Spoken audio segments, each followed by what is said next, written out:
Wittenberg Project. How y'all doing today? So, I took this new podcast from this guy I follow on Twitter and talk to every now and then. His name's Brooke. Some podcast called Cornfield. I think that's what it's called. I don't know. But yeah, he had an interesting topic, you know what I'm saying? His little, what's it called? Catfish click, whatever it's called. Clickbait. Yeah. The question was, are denominations ruining the church?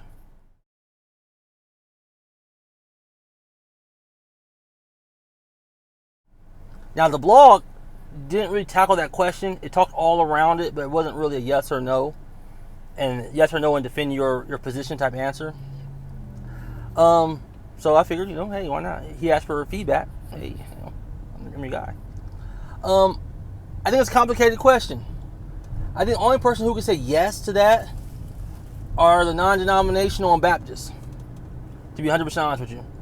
As a part he read, like almost in their confession is we should have autonomous churches.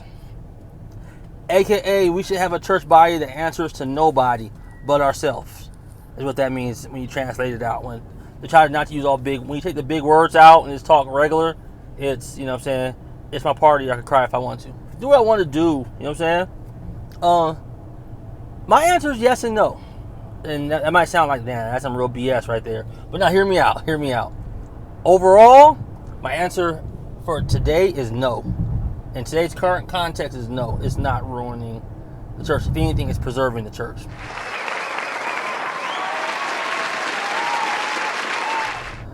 The reason I say yes and no is because originally, they also asked another question. Why are there so many denominations? I'll be here all day. Why do we have denominations? Yeah. Where did they come from? Yep. Should a church be part of one? Let's start. I have an idea about that. So back then, when everything was happening in Wittenberg, you dig, the radicals couldn't stop being radical. They couldn't stop throwing stuff out. They couldn't stop they still couldn't stop removing the bathwater, and eventually they threw the baby out with it, pretty much. So they just kept throwing stuff out to the point where you have 15,000 denominations. They all wanted to change everything and anything. Compared to the Wittenberg stance of, to be honest, we didn't leave. We were kicked out. Our goal was never to start our own church, invent or create new ideas. One of the big things about the Wittenberg side in our confession is we don't want to create. So almost anything you hear us say, doctrinal wise, we try to point back and tie back to a church father or something the early church held and some of that nature.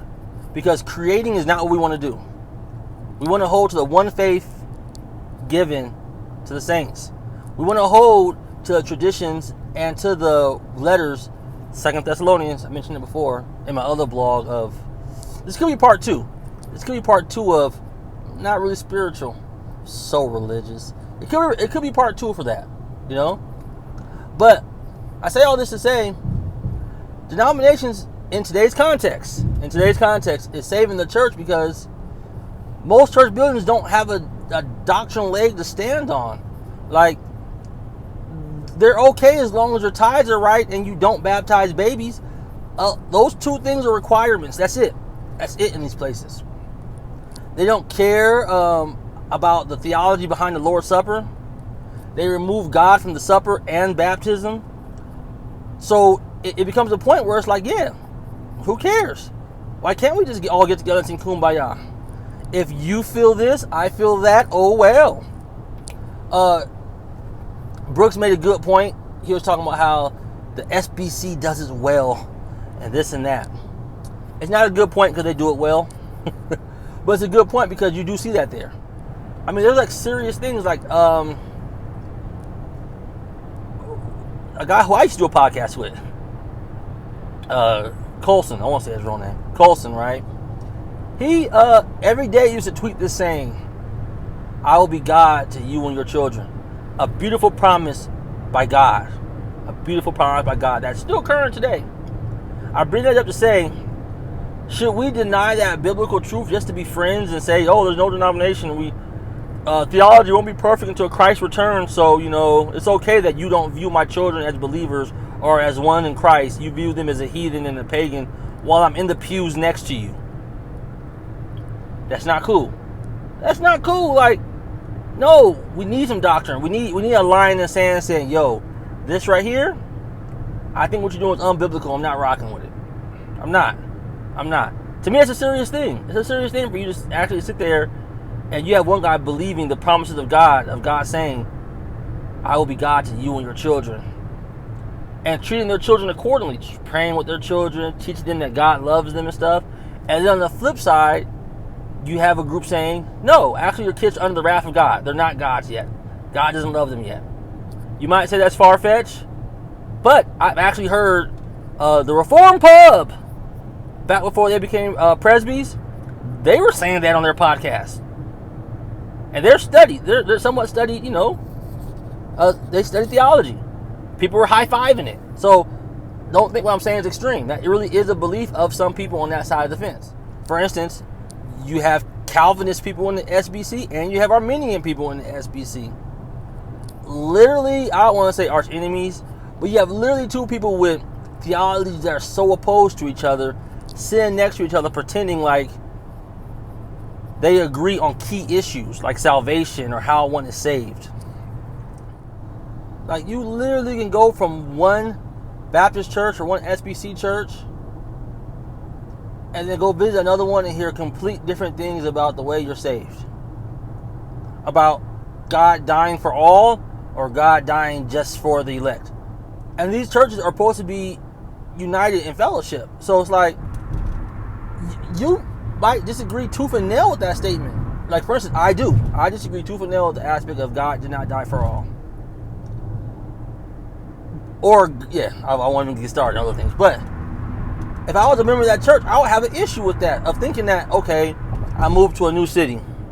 I'm going to go to a church that's in a union or in communion with my denomination, my home denomination.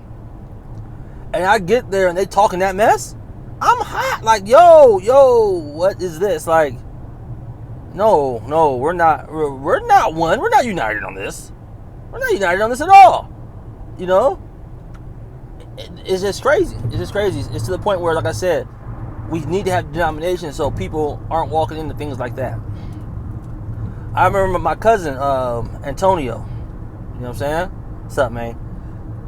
He told me a time where he found out he was going to a church and brought it up to the pastor, like, yo, I've been sharing the gospel with my friend, and he just isn't receptive. Like, you know what I'm saying? I'm really wishing him the best, wishing that he would accept Christ. You know what I'm saying? My cousin comes from a more Armenian leaning type tilt. You know what I'm saying? A free will, pretty much what I'm saying, people. And the pastor pretty much told him, well, maybe he's not called, maybe he's not elect, maybe God didn't die for him. Shook my man, shook him like, yo, what? Kind of some, you know what I'm saying? Like, you almost want to ask the pastor, like, yo, can we step outside and shoot the fair one? Let's move some furniture around, man. We got to talk. You're just basically saying my friend is damned, like, and he was damned before the foundation of the earth. Like, nah, we gotta scrap, man. I'm sorry, But this fake unity, it sets things up like that. No, you can call someone your brother in the Lord and not sit there and act like y'all don't have serious disagreements. Like, hold to your convictions. That's what they would say. I always say hold to the convictions of the historic faith, is what how I myself would word it. You know what I'm saying? But denominations now, they kind of are saving orthodoxy, because if it was the way of no denomination, it would be no rules and regulations to anything, man. There's already no accountability to the people who fall on that side of the group. No accountability except to your elders, right? Who are typically approved by the pastor, or selected by people who the pastor approved. I mean, it's kind of like, how can I say? It's an echo chamber in a sense in a lot of places, So, yeah, you kind of need it nowadays. You kind of need denominations because you need some form of, and I'm talking real denominations. You know what I'm saying? Like, ones that have Presbyterians, whatever it's called, presbyteries, whatever it's called. I'm not Reformed. Ones that have, like Lutheran, we have a body of churches that we all agree to a confession, and we're all held by that with bishops and things of that nature. We're not all autonomous. We're not all free agents just roaming around doing what we want to do. and then get together at some convention, high five, like we really get along, you know? Like, perfect example. Stephen Furtick is in good standing with the SBC. Now, some people might watch this and say, well, how do you say him? Listen, go use your Googles. But a lot of people in the SBC have a serious problem with him. Serious problem. SBC, they'll say he's not a denomination, but come on. You know what I'm saying? Don't slap me and tell me you missed the high five. You know what I'm saying? Point is denominations today's standard is, like I said, the only thing that draws lines of doctrine and lines where it's like, this is important, this is essential. You know? This is important, this is essential. This is something that we can't just brush over and go by, you know? So, a quick little answer, not so quick, actually 6 minutes. But yeah, quick little answer to answer Brooks' podcast. You know, another show, you know, with Presbyterians and Baptists, you know, kissing cousins. But cool little show. Also, shout out, you know, the original Kissing Cousins, BK, Ben, and Alan. They're back doing their thing on the Regular Reform podcast. They're going to change the name of it to something else. You know what I'm saying? More Calvinist and Calvin-ish love going on. But then the Reformed act like, you know, hey, you're not one of us. But hey, help us recruit, and you kind of are like us. Got it so confusing, bro. So confusing. Anyhow, man, Wittenberg Project signing out.